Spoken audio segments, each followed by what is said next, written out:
हमारे देश के प्रधानमंत्री माननीय नरेंद्र मोदी जी के माताश्री का निधन अत्यंत दुखद है और इस दुख के घड़ी में उनके परिजनों को इस दुख से निवरने का, इस दुख से बाहर आने का के लिए हम प्रार्थना करते हैं और ईश्वर से भी प्रार्थना करते हैं कि उनके माताश्री को शांति दे भगवान।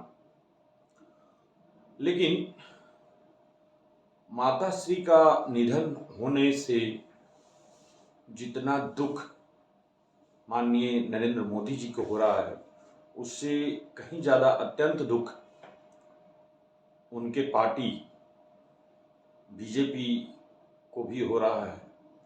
तो उनको भी इस दुख के घड़ी में बाहर आने के लिए मैं प्रार्थना करता हूँ। और माताश्री 100 वर्षों के उम्र में उनका निधन हुआ, तो ऐसे में 100 वर्ष बहुत अधिक लंबा होता है। तो 100 वर्ष के उम्र में उनका गुजरना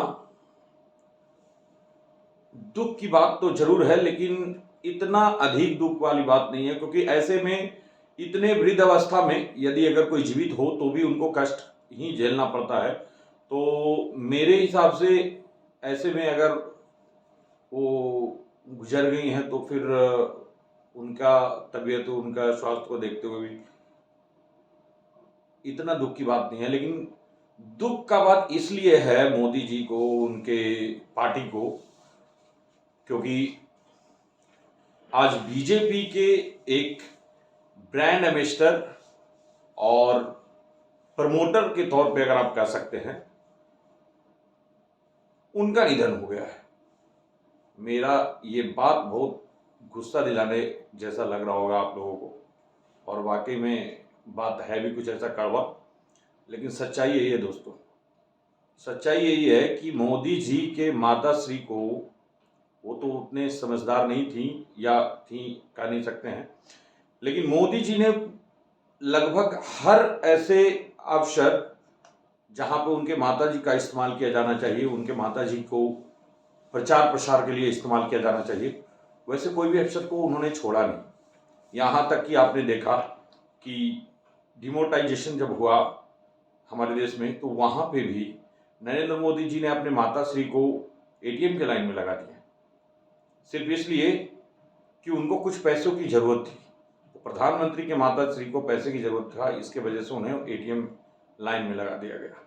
तो ये सब चीज़ों को देखते हुए और कई मरतबा फिर जो है पैर छूते हुए और वगैरह वगैरह, और जो है अयोध्या मंदिर बनाते टाइम पे, और इवन कोरोना के टाइम पे भी बहुत टाइम पे ऐसा अवसर देखने को मिला जिस वक्त जो है उनको मीडिया में हर वक्त दिखाया जाना और एक प्रचार का अंग बनाकर उनको पेश किया जाना, तो ये चीज़ होते रहा दोस्तों। तो इसलिए उनके पार्टी को भी इस दुख के घड़ी में बहुत बहुत जो है हमारी तरफ से प्रार्थना है कि वो निवर सके इस दुखद समय से, क्योंकि ऐसे माताश्री का निधन हो गया है जिसके प्रचार प्रसार में बहुत ज़्यादा इस्तेमाल करते थे मोदी।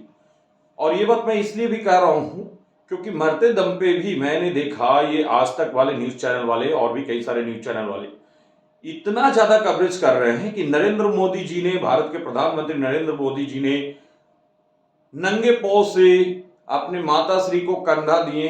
अरे भाई, कौन नहीं कंधा देता है? हर पुत्र कंधा देता है अपने माँ को, हर पुत्र मुखाग्नि देता है अपने माँ को। तो ये कोई बहुत बड़ी बात नहीं है जिस तरह से बढ़ा चढ़ा के और इस तरह से बातें किया जाता है मीडिया के बीच में। तो इन सब चीज़ों को थोड़ा ना करें तो अच्छा है। और हमारा बात कड़वा लगेगा, जो मोदी भक्त हैं उनको कड़वा लगेगा, और ऐसा नहीं है कि मैं मोदी विरोधी हूं या फिर बीजेपी विरोधी हूं या फिर जो है कोई और पार्टी के समर्थन में या कोई और पार्टी के पक्ष में बोल रहा हूं। लेकिन जो बात है वो बात है। आप देखे होंगे पूरे जीवन काल में नरेंद्र मोदी जी ने अपने पत्नी को, जो अर्धांगिनी बोली जाती है, उनको कभी भी सामने नहीं लाए, उनको कभी भी इस्तेमाल नहीं, मतलब जो है प्रचार प्रसार में या कहीं पे भी नहीं लाए। क्यों? संभव है कि वो उतने अच्छे वक्ता, प्रवक्ता या बोलने की शैली नहीं हो नरेंद्र मोदी जी के जैसा, लेकिन इसका ये मतलब नहीं है यदि उनको भी आगे लाया जाता तो संभव था कि वो भी, उनकी पत्नी भी जो है समाज सेवा कर सकती थी। उनकी धर्मपत्नी बहुत अधिक इंग्लिश बोलना या फिर हिंदी में उस तरह के शब्दों का उच्चारण करना या शब्दों का जो है पब्लिक के बीच में व्यक्त करना बातों को नहीं उनको मालूम होगा। स्मृति ईरानी के जैसा तो नहीं, लेकिन हो सकता है कि स्मृति ईरानी के जैसा बोल नहीं सकती थी वो, समाज को संबोधित नहीं कर सकती थी वो, लेकिन संभव था कि स्मृति ईरानी से कहीं अधिक अच्छा वो एक समाज सेविका बन सकती थी, लेकिन नरेंद्र मोदी जी ने उन्हें कभी उठने नहीं दिया। ये सच्चाई है और मोदी भक्तों को थोड़ा बुरा भी लगेगा, लेकिन लगेगा वो लगेगा।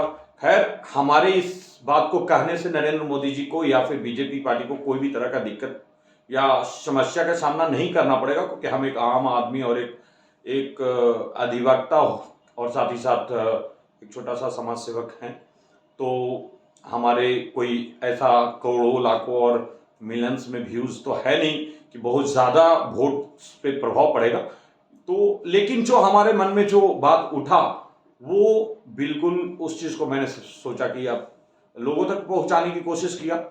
और ये बात तो बिल्कुल सत्य है कि उनके माताजी का निधन हुआ, यह दुख की घड़ी है और इसमें हम भगवान से प्रार्थना करते हैं उनके आत्मा को शांति मिले और परिवार को इस दुख की घड़ी से बाहर निकलने के लिए भगवान से प्रार्थना करता हूँ।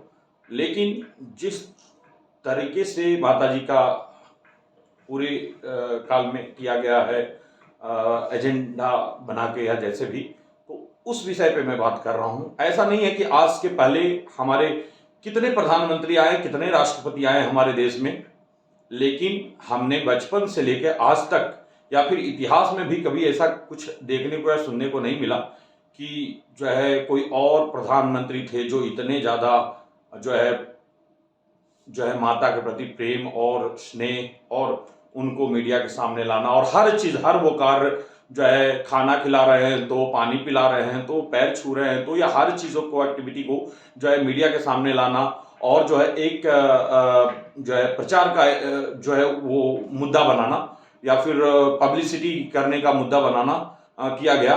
बहुत सारे राष्ट्रपति प्रधानमंत्री आए, लेकिन आपने कहीं सुना नहीं होगा कि इसके पूर्व में भी कोई और भी प्रधानमंत्री इस तरह के किए होंगे। लेकिन इसका कोई ऐसा मतलब नहीं निकलता है कि वो जो पहले के प्रधानमंत्री थे क्या वो अपने माताजी से या पिताजी से प्रेम नहीं करते थे, या फिर नरेंद्र मोदी जी सबसे अधिक प्रेम करते हैं, या आम जनता क्या प्रेम नहीं करता? क्या संदेश देना चाह रहे हैं वो समझ में नहीं आता है।